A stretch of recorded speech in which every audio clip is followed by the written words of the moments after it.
Hello, everyone. Thanks for joining our webinar on time. We've got 1 minute to go until we start, and then we'll kick off. Just 1 more minute, just to wait for a few more people to arrive. Thank you.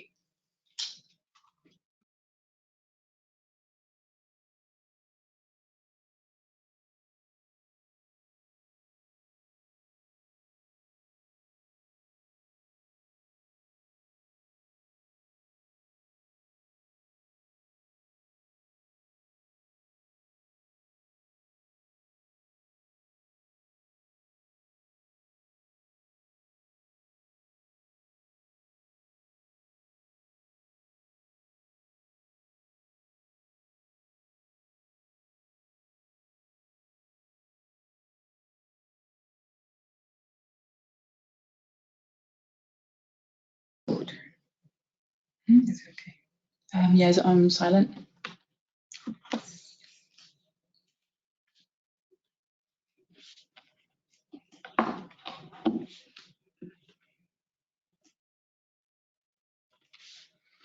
You can still see the slides, can you?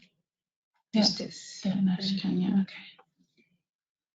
All right, let's get going.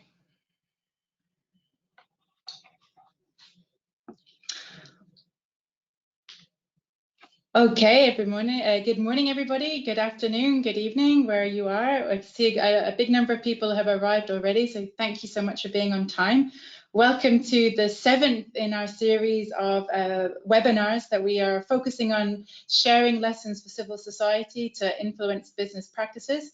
This is part of an AFD-funded initiative called the BioBiz Exchange.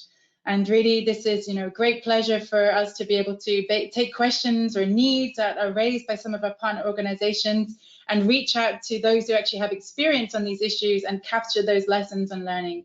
So today we're really focusing on how we can use platforms or networks to advance business action on nature. So without further ado, let's just go a little bit more onto just Panorama Solutions, which is the place where we've captured all the experiences from today. As you might be aware, one of the most effective ways of learning and taking action is being inspired by the experiences of your peers. And so this Panorama platform is a way that a one-stop shop basically for showing all different solutions for different challenges, with the aim of inspiring action to scale up solutions. There's actually now on this database, there's now more than 600 solutions, 57 of which are on the business engagement portal. I really warmly encourage you to actually go to this website and then look at the solutions that are there for any challenge that you're featuring right now, because surely there will be somebody who's met a similar challenge and you can be inspired by some of their experiences. So actually the 3 experiences you'll hear today can all be found on the Panorama Solutions platform. I should also say that all the previous webinars that we've had as well can also be found on the platform. So actually this is thanks to amazing work from my colleague sat next to me here, Ella Diarra. We've basically revamped our webinars page, and so you can go to the link and actually, just Google IUCN BioBiz Webinars, and you will find a list of all, 7 webinars now with the slides, the recording, and a summary as well. So they're all freely available from the IUCN BioBiz Exchange, the webinar series. And then for those of you who are still haven't had so many webinar through GoToWebinar, at least anyway, here's a quick guide to the webinar platform. So you'll see that you have a little panel on the right-hand side. So that's where you can control your audio. You can adjust your speakers, although you'll see you're all on mute. The handouts for today are also available. So what you can do is you can go to the handout function, and then from there you can download the slides from today's webinar. And finally, you'll see that there isn't a chat box in GoToWebinar, unfortunately, not like Zoom, but you can still communicate with us. So you can put your questions or any comments into the chat box at the bottom, and then we'll be able to directly respond to you, or we'll be able to respond to all. And so you'll be able to see some of the questions that are asked as well. And you can use that at any time. Don't just wait to those parts of the agenda where there is a Q&A session. You know, feel free to put in any comments or questions already. So I see there's one question that's come in already. Thank you for that. Just a question on the translation. And I'm afraid I'm not sure how to enable that on GoToWebinar, but that is, our webinar is in English today. We will endeavor to speak clearly and slowly, but if you feel that, you know, whenever we're speaking too fast, which I know I have a habit of doing, especially when I'm excited about a particular theme, feel free to also just throw a message in the comment box to us as well, the questions box, and we'll make sure to slow down and say apologies, it is not translated, this webinar. So what is happening today? So we've got just under an hour now. So after just a very short introduction to the theme and also an introduction to who you are on this webinar, there'll be an overview presentation by our colleague, or an ex-colleague now, Hélène Marre, who just recently left IUCN but did an amazing piece of work responding to our request to find out what are lessons in IUCN about setting up these business and biodiversity platforms and maintaining them. So Hélène will present a summary of some of the main findings from that piece of work.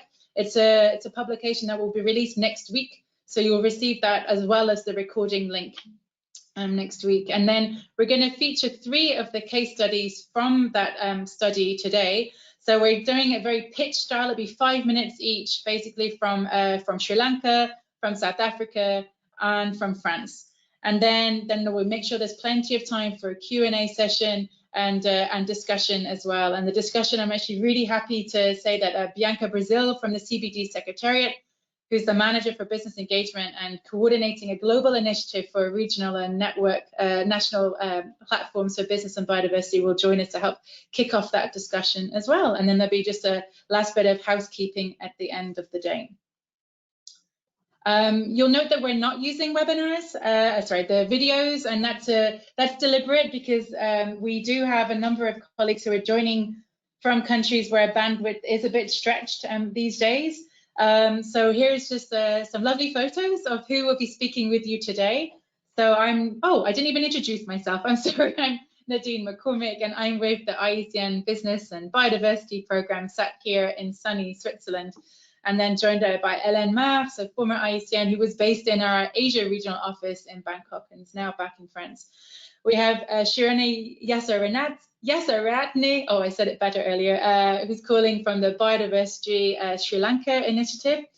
We have 2 presenters presenting the platform from South Africa. So we have Hougstat and Houdet. And then to complete our Francophone lineup, we also have Florence, who's joining from the IUCN French Committee of Members in Paris. I just have to say, behind the scenes as well, we've got a couple of colleagues, Ella and Liane, who are helping with all the preparations and the communications behind this as well. And then also Bianca as well from the CBD Secretariat. But I really want to hear, who are you? So you can imagine on a webinar like this, it's quite hard. We can't unmute all our microphones. But I'm going to launch a little poll here now for you to start to let us know who you are. So our first question is, what type of organization are you with? I know that some people do have several hats, and that's absolutely fine. What would be your majority role, your day job?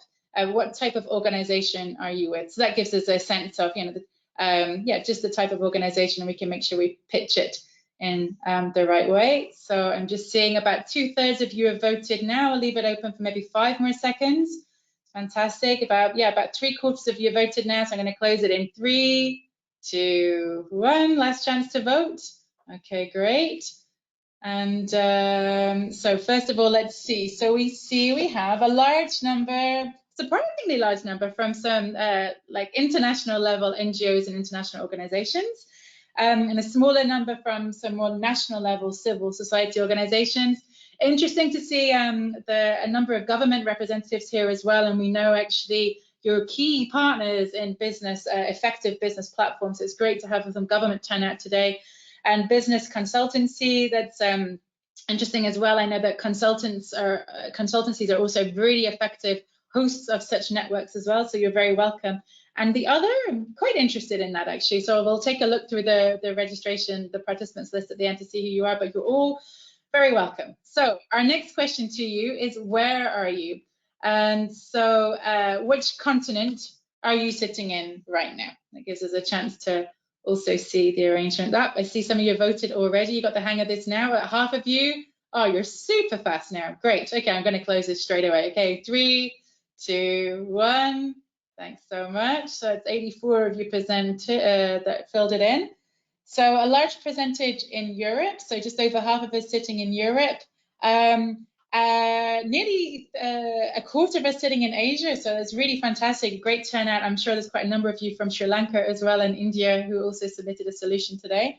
I'm really happy to see 13% from Africa, and actually certainly that's where I know a number of initiatives are trying to get going in Africa, so you're super welcome. And I'm impressed with the 11% from the Americas. So it's definitely early there today, so I'm super impressed with you. And of course, I had to add Oceania because it is, there are other regions in IUCN, but of course at this time of day, it's unrealistic to expect anybody to join from that region. Great, thank you. So, and then just one more question for you.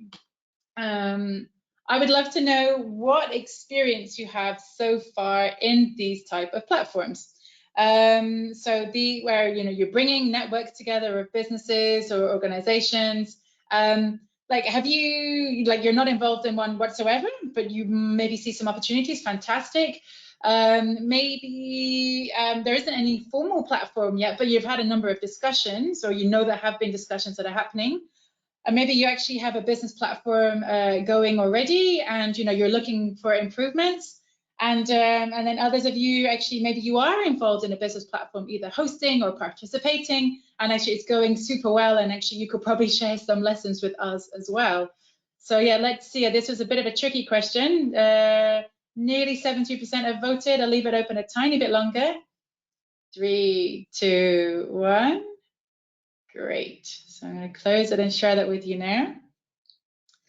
So this is really fantastic. Interesting. So actually, about half of you, you're not actually directly involved in a platform yet, but you see some opportunities. So really, I would love for you during this webinar to think about those opportunities and think about how you can crystallize them a bit more and actually have a first conversation with somebody else and start having those discussions, because that's the only way that change is going to happen, right? So really, for the 50% of you on this call, you're super welcome, and please be active in your listening today and think about how you can take forward some of the lessons and the inspiration that you're going to hear today.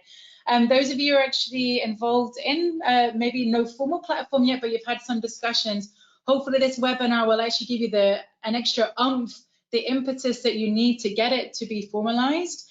And then those are actually in a business platform and likely looking to improve as well. I think, well, I mean, I'm thinking of all the networks that I'm involved in as well. I mean, there's always room for improvement. We definitely know that some platforms are better than others, and we can be humble and and say actually that how can we make ourselves even more effective, even more engaging. So hopefully you'll take something away from this webinar as well today. And those that are in a business platform and it's going really well, I'm assuming they're some of the speakers. But actually, if you found yourself sharing that and you're not speaking today and you haven't submitted the solution, do reach out to us, maybe in the comment box as well. We'd love to have a chat with you as well, to also leverage on all your experiences as well. So yeah, no, thank you really, but you're all super welcome. So without further ado, let's get going.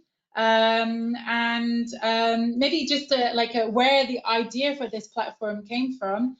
For this webinar, it was basically as part of this BioBiz project that I'm involved in, going to support our member companies and colleagues in Uganda, in Benin, especially in Ghana, where I know that there's a lot of interest around biodiversity issues and nature issues with companies at the moment, but just not really sure where to start. And companies are, really, need to learn together. And we've seen super successful platforms, be created and, succeed and being wound up in the Netherlands before. So this we've seen is a very effective model. And this is taken from the CBD's Global Initiative for National and Regional Biodiversity Initiatives. And I would love to fill in those white spots on those countries there. I think our idea, speaking with Bianca Brazil from the CBD Secretariat as well, our objective is to really try to fill in that white and make more opportunities for green across different countries as well. So really, I hope those of you listening on the call today, you see your country as white, really do have in mind, how can we get to green for your country? That's really the idea behind the webinar today. And so learning lessons from that, I reached out to Hélène and said, look, there's a number of platforms in Asia. There's so many lessons there. Can you help us gather lessons from the platforms that IUCN's been involved in, and so we can help our other colleagues? And actually what we've realized speaking to other initiatives too is that some of these lessons are going to be valuable for others as well. So really that's the origin of the story, and I'm really grateful to Hélène for actually helping us with that challenge. And so without further ado, Hélène, I'm going to hand over to you. So if you make sure your mic is unmuted, and happy for your part of the presentation. Thank you.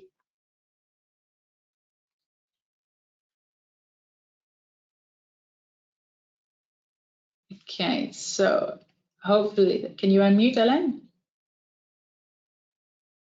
I think you need to click to unmute. Oh, classic webinars. What's going on? It's muted by an organizer. Oh my goodness. Attendee self-muted. Sorry, try again. We did practice and the practice went super well. Yes. Hi. Now I can hear you. Thank you. Yeah, So thank you, sorry, Nadine. And, thank you. Thank you everyone for attending. Apologies about this. So yeah, so I will start now with success factors for establishing and maintaining business and biodiversity platforms. So while the world's economy strongly depends on nature, the current COVID-19 pandemic is a stark reminder of our dysfunctional relationship with nature. The discussion around nature conservation needs to be more inclusive. It is really clear that the private sector plays a critical role in determining how natural resources are used, but also conserved and restored. So business and biodiversity platforms are key mechanisms to involve private sector in nature conservation. Next. So, but what are business and biodiversity platforms, and maybe their main characteristics? So these initiatives are usually open and inclusive. They are also often membership-based.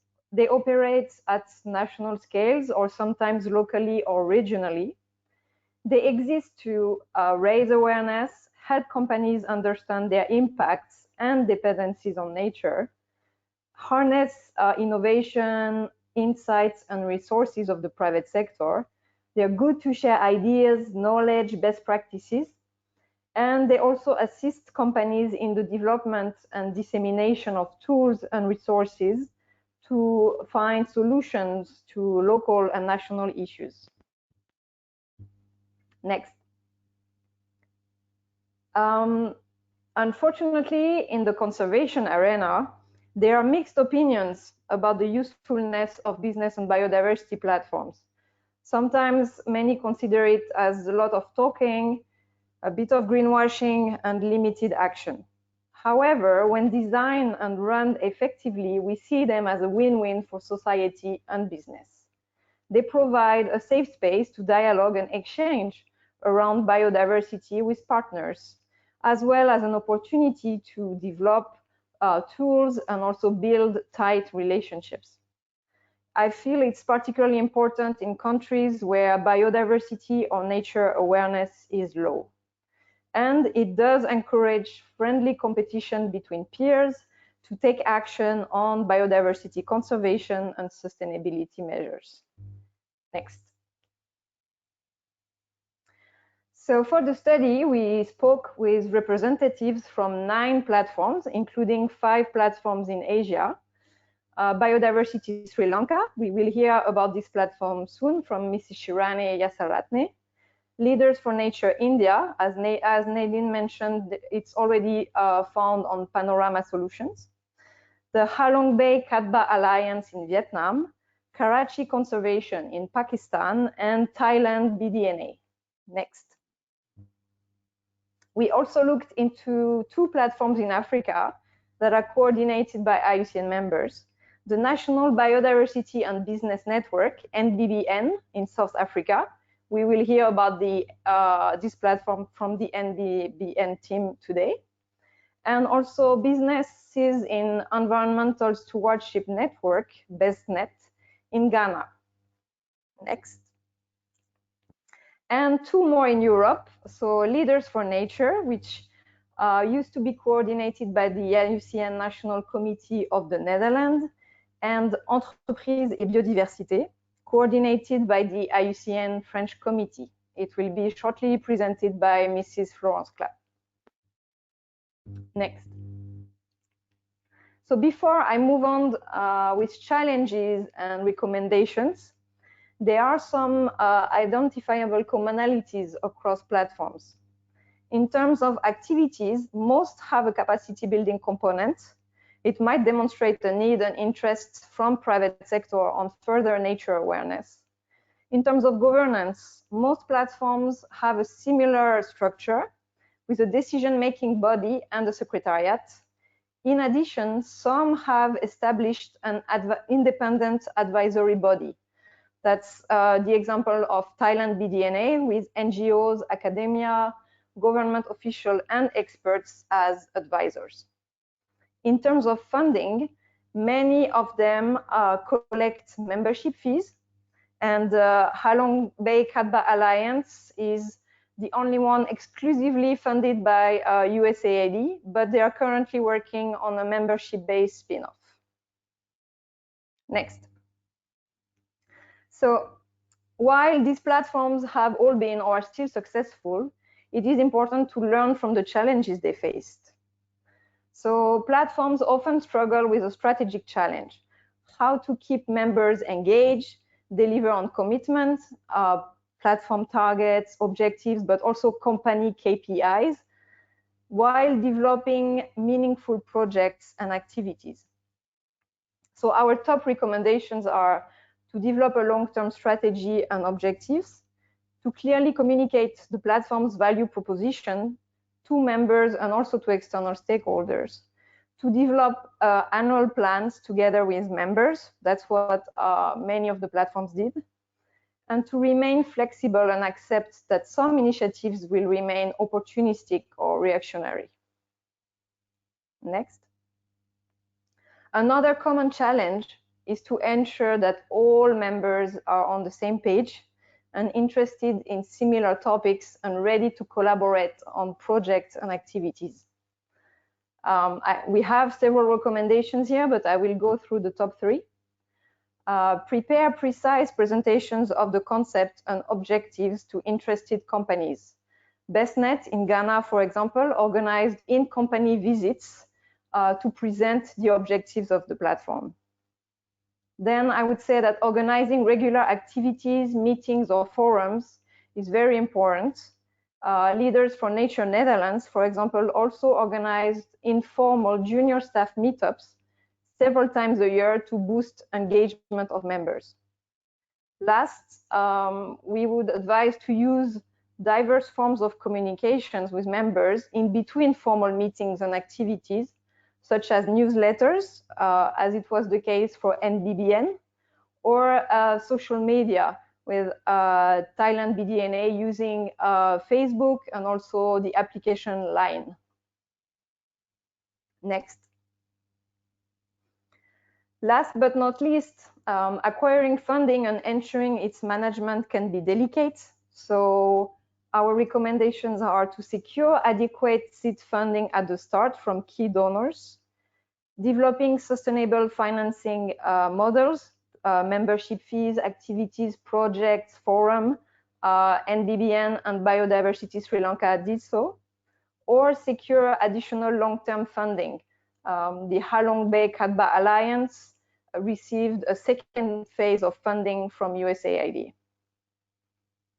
So in conclusion, next, when designed and run effectively, we see business and biodiversity platforms as a win-win for business and society to help advance awareness on the links between nature and business and to accelerate meaningful action.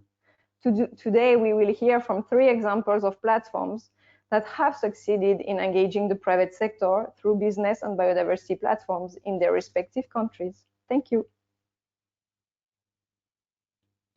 Thank you, Hélène. Such a huge amount of work that you put into this, and to be able to present it so clearly in such a short amount of time, it's really much appreciated. And thank you for taking time out of your new role to be able to share that with us today. So I do want to have a little pause and see if there are any questions at this stage. You can, use the question box in the panel, as I say, and then we can treat them as well. Certainly, one of the questions that came in the registration form, Hélène, was how to secure this long-term existence of platforms, especially from the financial side. So I know you gave some suggestions there already, but would you expand on that a little bit more? Because it's probably quite a question that a number of people have, but yeah, would you like to add a little bit more on just that financing side as well in the long term? So for the financing side, I would say it's of course it is a bit context specific, but I'm talking here from the perspective maybe of the study and also my experience as part of the coordination team of Thailand BDNA. For the financing here was in 2 phases. So we made sure to secure seed funding at the start. So for the first 1 to 3 years, depending on context. And then I would say that it's important to work either with donors. So these can be institutional donors or governments, or maybe champion companies that are aware of the difficulty to set up such platforms. And then in a second phase, work on developing sustainable financing models for maintenance. So as I mentioned earlier, a common one is the collection of membership fees, but additionally, some platforms acquire funding through government agencies, or they organize large forums and collect participation fees from non-members, or for example, through the development of collaborative project concepts. So these would be, some examples among others. I'm sure other platforms have had other ideas. Super, great. And there's actually just one specific question here, actually. I've lost it, but somebody was saying, I thought Association Houdet was in charge of the French initiative. I maybe misunderstood, perhaps. So actually, I might let Florence take that question. So Un Chemin, thanks for your question, but I'm going to let Florence clarify that in her presentation a bit later on. Okay, so if there's any more questions, there'll still be time. If you want to direct them to Hélène, we'll have them at the end of the session, but we'll now move on to our next presenter. So again, Hélène, thank you so much. So we have our next case up is Sri Lanka. So I'm really happy to welcome another ex-IUCN colleague, actually from a little while ago now, but Shiranee Yasaratne from Biodiversity Sri Lanka. So yeah, hopefully you're unmuted there, and away you go. Thank you, Nadine. It's a pleasure. Can you hear me? Yes, loud and clear. Great. Okay, so well, we are from an island nation, as you can see, and most of you know that Sri Lanka is very, very biodiverse. It is one of the biodiversity hotspots in the world, the wet zone of Sri Lanka, together with the Western Ghats of India. So naturally, we are, very, very concerned and working towards the conservation and management of biodiversity. Now, the private sector, it was always wanting a window to get engaged in conservation of biodiversity. And 3 agencies, IUCN, the Ceylon Chamber of Commerce, one of the oldest chambers in Sri Lanka, and also Dilma Conservation, you may be knowing Dilma Tea, came forward to initialize this platform way back in 2012. Now, all 3 agencies played different roles. IUCN played a technical role. Dilma played a role giving us seed funding for about 3 years to operationalize the platform. And the Ceylon Chamber of Commerce came in as the business partner and actually hosted the secretariat of the platform at the very initial stages. So we felt that this is a very important component of the development of Biodiversity Sri Lanka, that we had 3 very influential partners working together to set this platform up. Now, can I move on to the next slide? Next slide, please. Yeah. So basically what I've tried to do here is to sort of show some key evolutionary steps of the platform. Started off in 2012. And as I said, we had the 3 initiating partners. And then, of course, we moved on in 2013 to introduce whom we called patron members. Now, patron members were companies that were already working on biodiversity conservation issues. They were very interested, they were committed, they were out there working on, forestry, biodiversity, species conservation type issues. And we enrolled them as the first members of this platform. So basically, they were invited members. And they played a key role in enticing other members to join. So that was what we did in 2013. And at the same time, we also thought that it was important for us to, get together what we called a project bank, where these members could pick up projects to start working on conservation issues without working all over the place on things that may be just ad hoc. So we just had a list of good projects, were based on national priorities, which these members picked up and, started working on. And also the communication channels opened very early in 2013, whereby we started our websites and our newsletters at a very early stage in the evolution of this platform. Then we came on to 2014, where we thought we had to have a global reach, because our Sri Lankan private sector were very keen to reach out to the global business sector. So we became one of the first members of the global platform on business and biodiversity. I think we may have been the first member from the Asia region that became a member of the global business and biodiversity platform. We still are a very active member and also are in the EXCO of the GBPP. Then we moved on, having networking meetings, members get gathered together, exchanging ideas and, working together. And then in 2015, we had quite a, important revolutionary change when the members themselves wanted us to legalize this platform, because it was just a voluntary, a group of people that were working together. So we then legalized the platform, and today it is a legal entity under an ordinance in Sri Lanka, the Companies Ordinance of Sri Lanka, whereby it is an autonomous body, not linked to any other agency, and it has its own articles of association. So this is a really important step forward that took place in 2015. May I move on to the next slide, please? Yeah, in 2016, we also brought in a new concept which we called associate members. Now, our private sector is very keen to have agencies that are technically competent on board. So we had UNDP, IMI, the GIZ, all these agencies came in as technical partners and became associate members of the platform. They are non-fee levying, and they are basically there to support technically and also to give of advice when needed.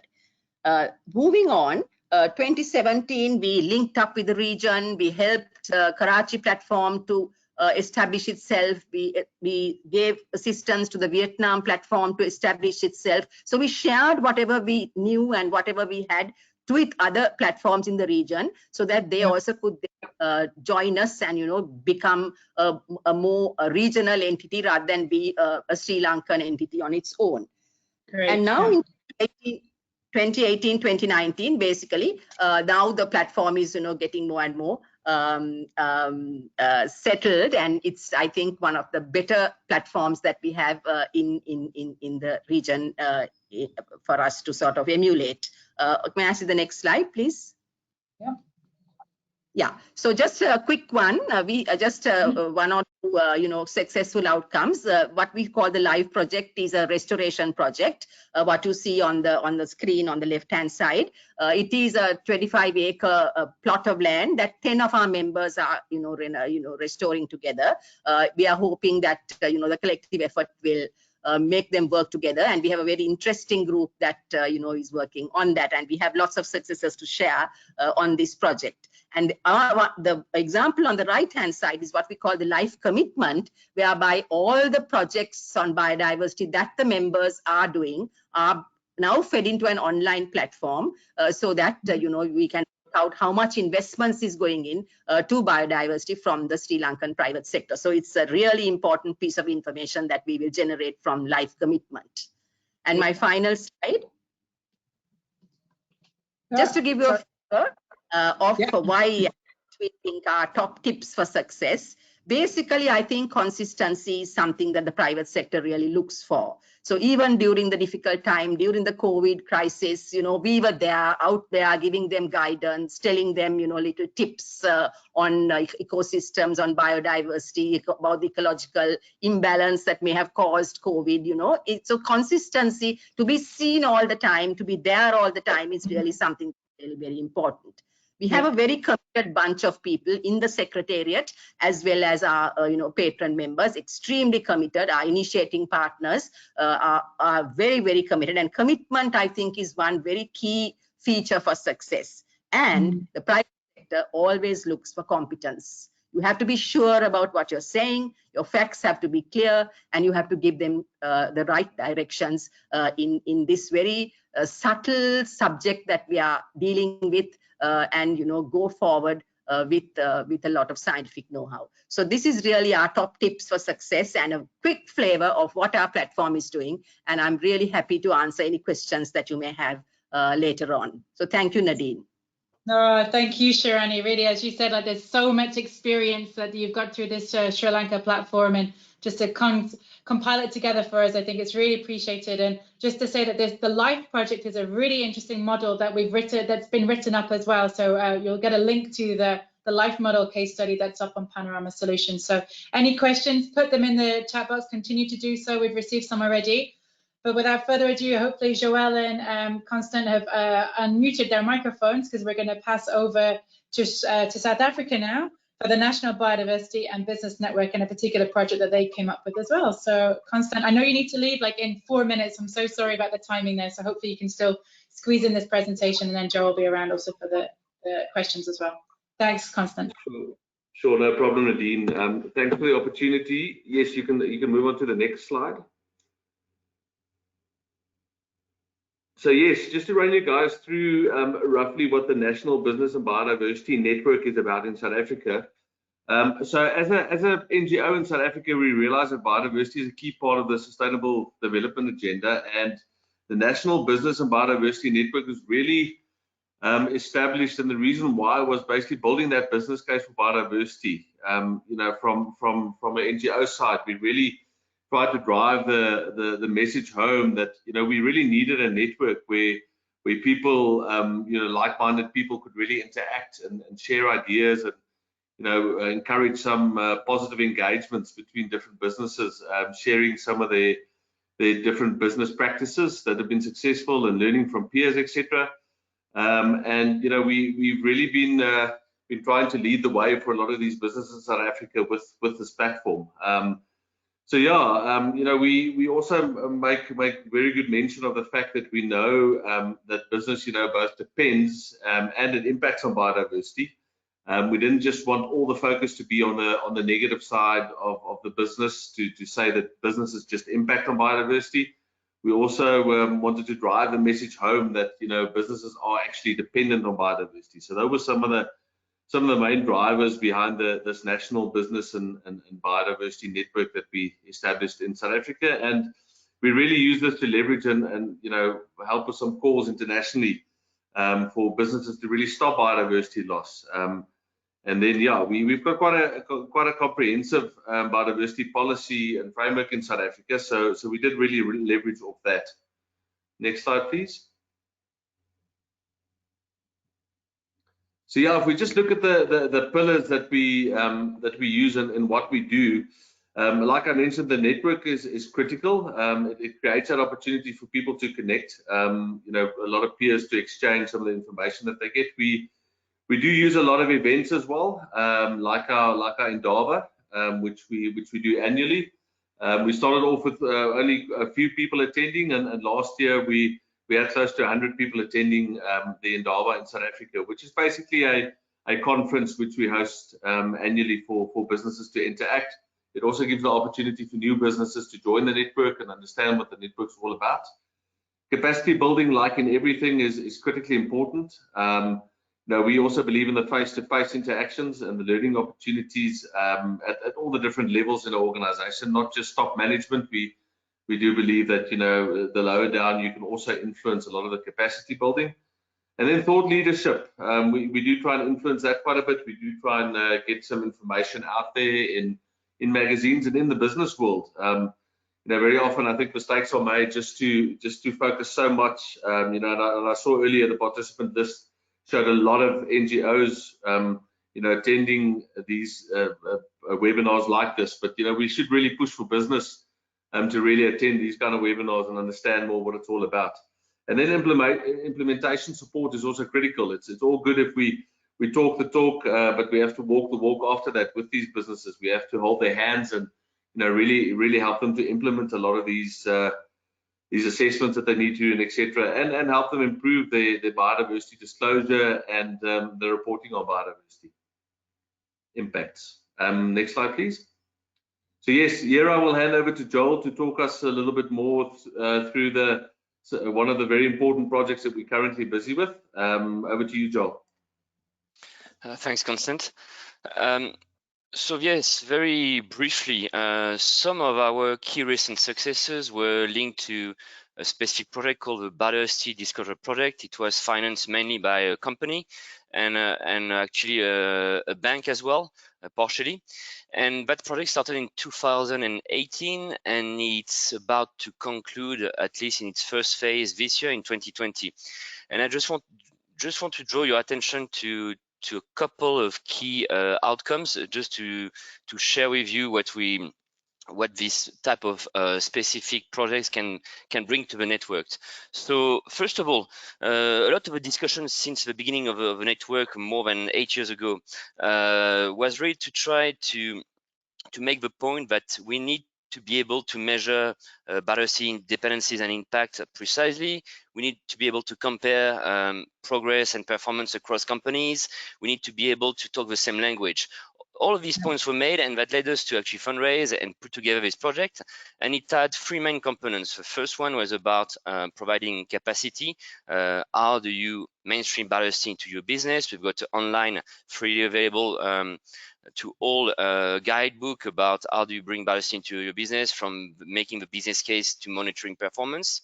That's one side. But I'm going to spend a little bit more time on the two major approaches that are quite new. First of all, it's about the biological diversity protocol. That document is just about to be edited and published very soon, hopefully within the next couple of months. And it has been a very long process over the past 2 years. There was an international consultation through the Capitals Coalition, and we engaged a lot of companies from many sectors: forestry, mining, agribusiness, very, very diverse groups of people.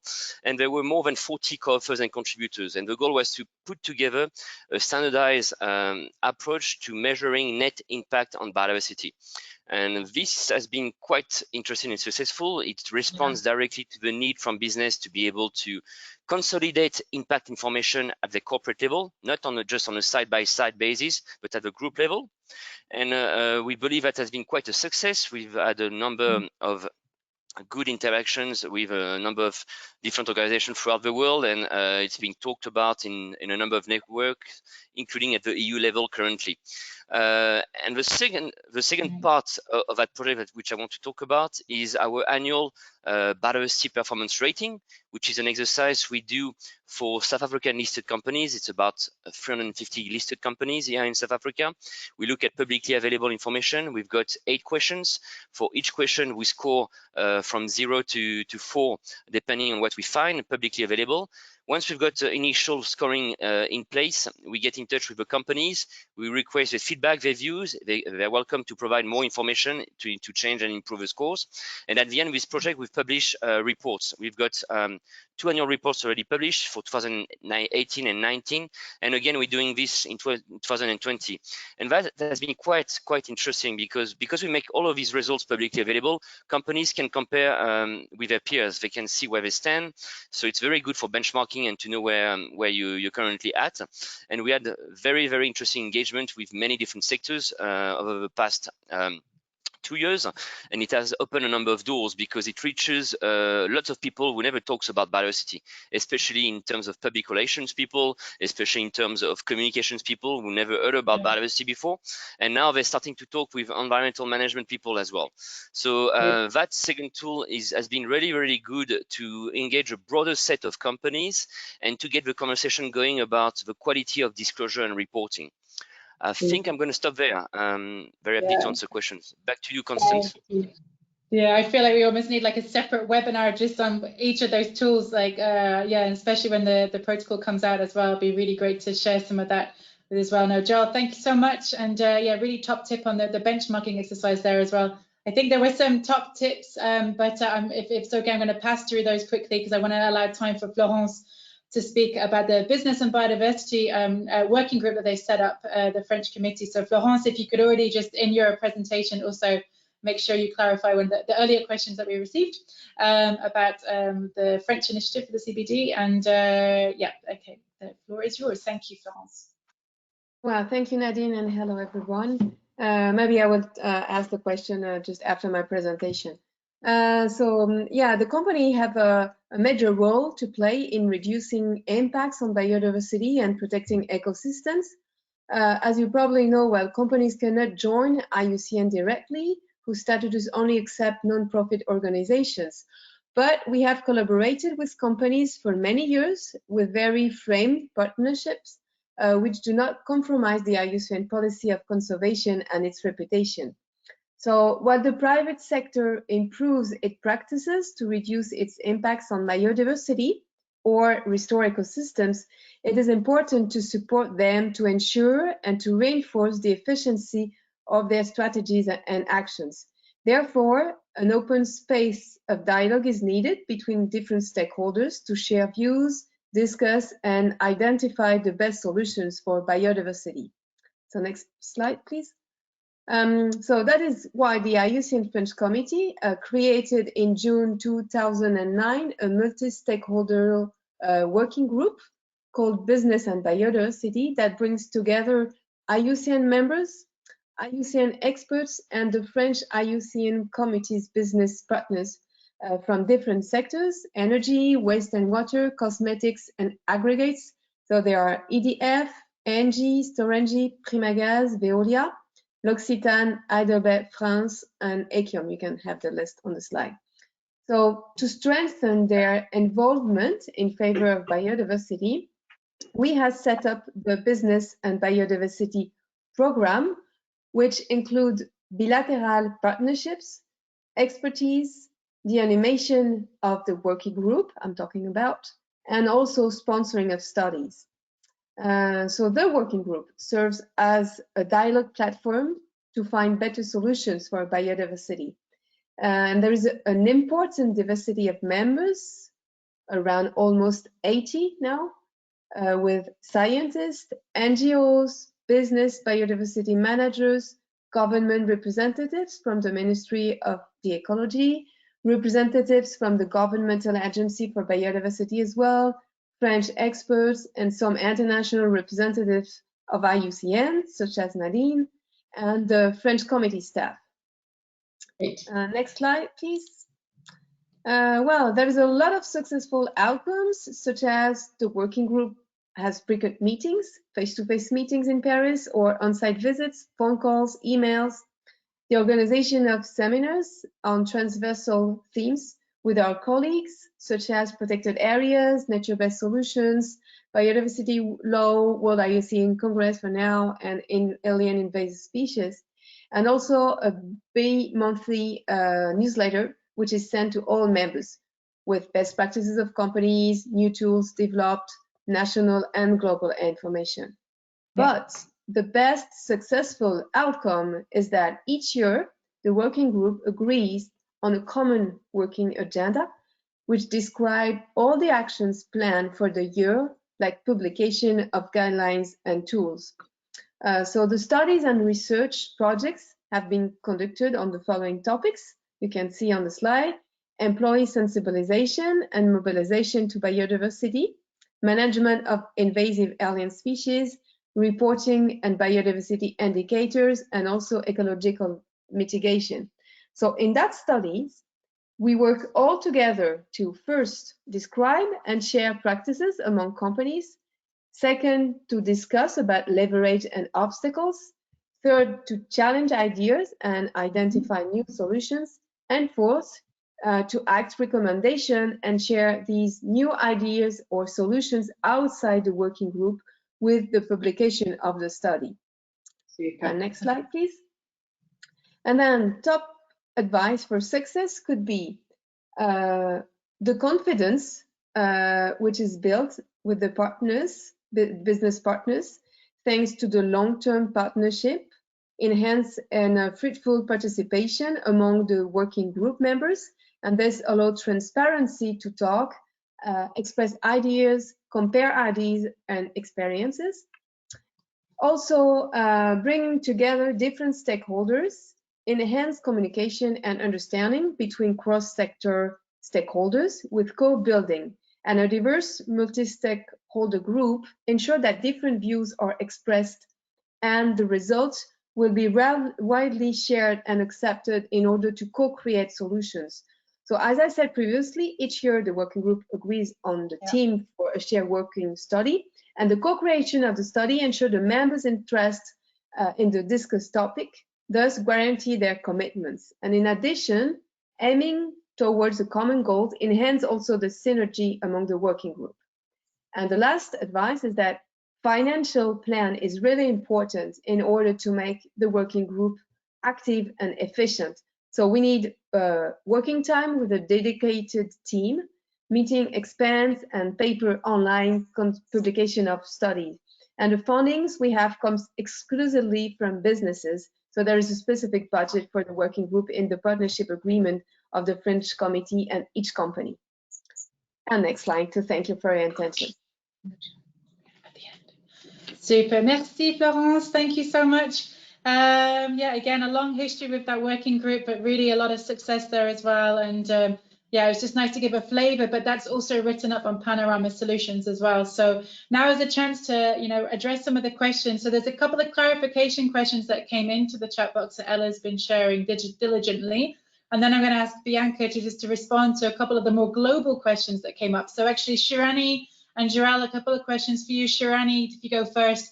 How did you get the business community to get involved? So like a nice short little answer, like how you actually got them to get involved in the first place. And Joelle, you had a question from Sahana. Have you noticed that the company rating had an influence on public opinion of those South African companies? So very nice, short, crisp answers to those clarification questions. And Bianca, I'll be asking you to tackle some of the bigger questions, and I'll introduce them in a moment on the global level. So Shiranee, if you just unmute yourself. Nadine, can you repeat that question, please? The question was, how did you get the business community to get involved at the beginning? Like, how did you get them mobilized? Actually, what happened was that we had some champions on board in the first year. People who were very well, thought of and who were doing good work, who had also an environment committee at the Ceylon Chamber, who were sort of already mobilized. So that's how we got them on board. And then they brought in, their colleagues, and, it was they who really, kick-started the whole thing. So it was all about, champions who work for the cause. Perfect. Great. Thank you. So the role of champions, really important. Again, it's like company peers as well. So Joelle, if you can just unmute and just answer Sahana's question about like just how it influenced public opinion, your ratings. I'm afraid we are not measuring that at all. We are basically monitoring company performance itself. So I don't have any answer for that, I'm afraid. Okay. To be honest, sorry, and I think another time maybe we might dedicate a webinar on that ratings type approach, because I've heard in other countries as well, it's been really great to start the conversation with business, as you were kind of saying, Joelle, like a lot of companies are like, really? What can I do? And so, yeah, maybe we need a whole deeper conversation in that tool. So no, thank you. So Bianca, very welcome. Bianca Brazil, the manager for business engagement at the CBD. So if you can unmute yourself, please. we had a couple of questions asking just around, like, what about companies who are global in their reach? These are all they're national level platforms. So what can global companies do? And then there was another question around, there seems to be a lot of initiatives and organizations. So how are these type of approaches differentiated? So hi, Bianca, welcome to the call. And if you'd like to maybe give your reflections, answer those two questions, and maybe give some other reflections that you have after listening to our presentations today. Hello, everyone. I hope you can hear me well. Very well. Thanks, Bianca. Yeah. Good. So thank you very much for the opportunity and for the questions, actually. So the global partnership for business and biodiversity that I helped to organize and coordinate with the CBD was created from a call of parties from the conventional biological diversity, with a view to connect these businesses and the business community in general. Of course, NGOs and associations and consultancy firms worldwide that were working at the local level and regional level in terms of helping these companies to improve their performance on biodiversity, reduce impacts, and overall capacity building and information and knowledge sharing. There are many national and regional initiatives that are established in different countries. However, some of them have global reach. With the global partnership, for instance, we are connected to a number of initiatives. There are 21 national and regional initiatives right now connected. And although they do have a local reach, because of an underlying initiative, an umbrella initiative such as the global partnership, they do have access to initiatives and to projects and to case studies that happened elsewhere in a different country, but they might share the challenges. So we thought it would be ideal if we created these initiatives, these platforms, so they could also share the solutions for these problems. It would depend very much for the business. What is their main objective? Is it to be connected? Is it to solve a specific problem? Is it to improve overall performance? Do they want to have a different visibility or some leadership in certain subjects? So it is very advisable for companies to be a bit more, to understand a bit more what is their main goal, and then seek either local or global initiatives. So for instance, if you are a member of a mining company and you're interested in, being more attuned and more liaise more with mining companies that are located in different parts of the globe, the mining sector itself has a business association that liaises with several companies worldwide and in different places of the globe. The name is the Cross-Sector Biodiversity Initiative. They are also liaising with the IPICA, which is the oil and gas companies representatives. So, there's different makes. WBCSD, which is the World Business Council for Sustainable Development, they have a membership based. So if you are a member, you are connected immediately to I think they have representation in 80 countries worldwide. So it would really depend on which is the objectives, what are the objectives of the companies, to understand if they are better positioned into a national initiative or if they want to have a global reach. There are many options out there that can be helpful. Exactly. And I think your point about being clear on the goal of the what's the change that you're looking for, and then find one that's relevant and a network that's actually looking at those issues already. It's a really important point. Yeah, thanks, Bianca. Yeah. Okay. I'm afraid that the time is absolutely flying. And we need to start wrapping up the call now, actually. So I think if you've got any, I saw there's a couple more questions coming in around whether business associations could also be stakeholders, or is it just companies? And again, maybe back to Bianca's point about, well, it depends on the goal and who's needed to achieve that goal. But certainly business associations bring themselves together as well at different levels. So that's your question, Veronica. And Phil, I know you asked a question around the coronavirus and how that's affected platform activities. Maybe just for the sake of time, I just know that others, you know, I think people have gone online where they can, and there's certainly, we've all had to upskill in terms of virtual support, training, outreach, etc. So there's a lot of resources. Maybe a shout out for another project I work on, We Value Nature, where we've actually developed a virtual introductory module on biodiversity, and we're developing one now on measurement as well, that's done virtually. Sounds like the South Africa initiative has a lot of amazing resources that we can also all draw from as well. So yeah, there's basically, I think there's almost too much out there. It's about navigating our way and being clear what you need and where we want to get to. So with that, maybe we'll just sort of wrap up. As I mentioned, you can get all these links from the slide deck, which is in the handout section, but we'll also make sure to send you, with the recording of this webinar, we'll also send you the full publication that has Hélène presented earlier on, and as well as the links to the solutions here that you can see on the screen. But if you can't wait, you can already download this slide deck, or you can just go to Panorama Solutions and actually look for these case studies yourself.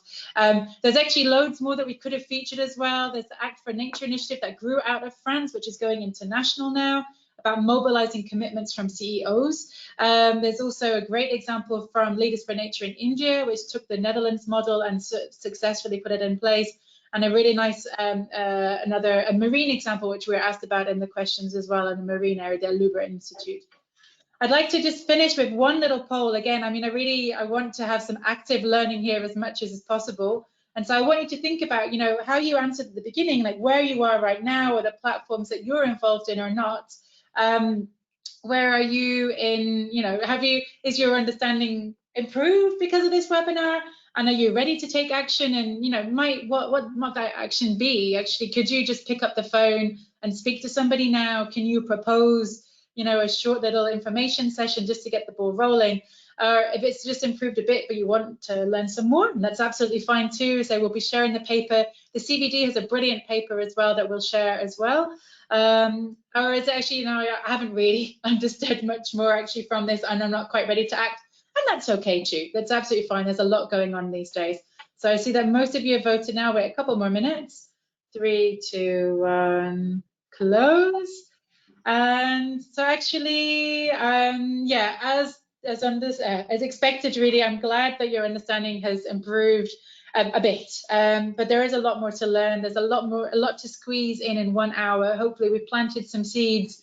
You can take away this learning, but then really I encourage you that those of you, nearly a quarter of you that's ready to act, please do act. Like, this was the big year for nature. It still is an important year for nature, just maybe not at a global level, but you know, it's actions locally that will make a difference. So please take the courage, reach out to somebody that you know that works in a company and have a chat and see if you can plant some seeds locally. And there's a lot of support available from IUCN, from the CBD, and from your peers as well, especially. So thanks so much for your participation today.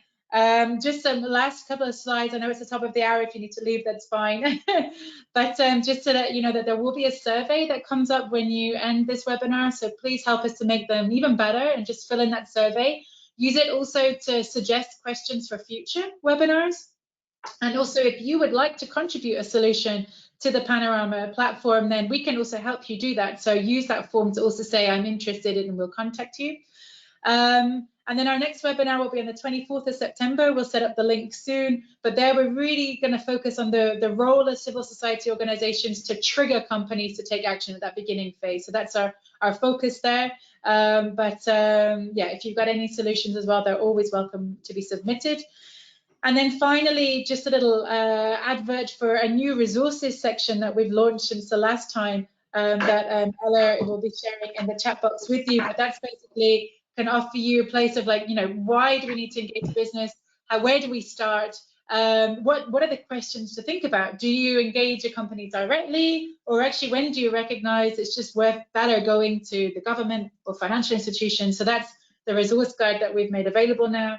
And also we've got a new group, a closed group set up on Workplace. It's a bit like Facebook, but for companies, just as a place to also share in a kind of a safe space, just materials and ideas and questions amongst ourselves. So if you're interested in joining, then the link is here on the slides as well.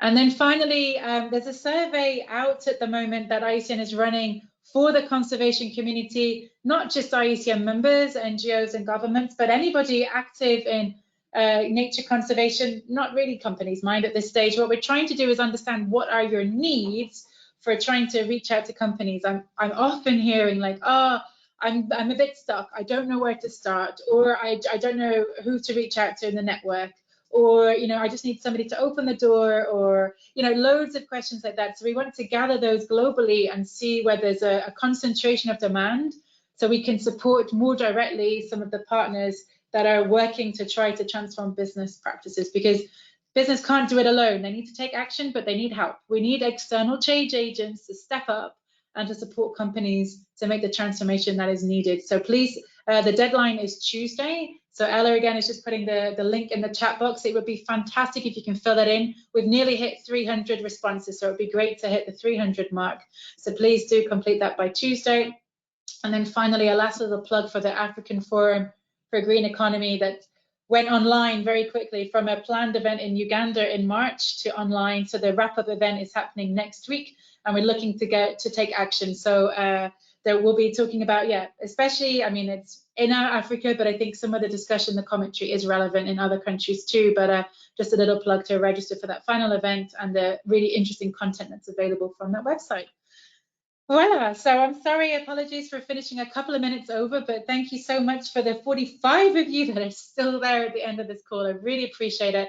So yeah, roll up your sleeves. There's a lot to do. It's a big year for nature and business, a big decade of restoration coming up. Business needs our help, so please, I hope you're inspired by these amazing stories. Do look at the resource document, do look at the solutions on Panorama, and reach out to us if you've got other questions. But yeah, again, really appreciate your participation today, and thank you so much to Hélène for the amazing piece of work and taking time out to share that today, to all of our speakers, to Shiranee, to Joelle, to Constance and Florence, and also to Ella and Leanne for all the background help as well. It's been really helpful. Have a great rest of your day wherever you are, and see you on the 24th of September, if not before. Thanks everybody, goodbye.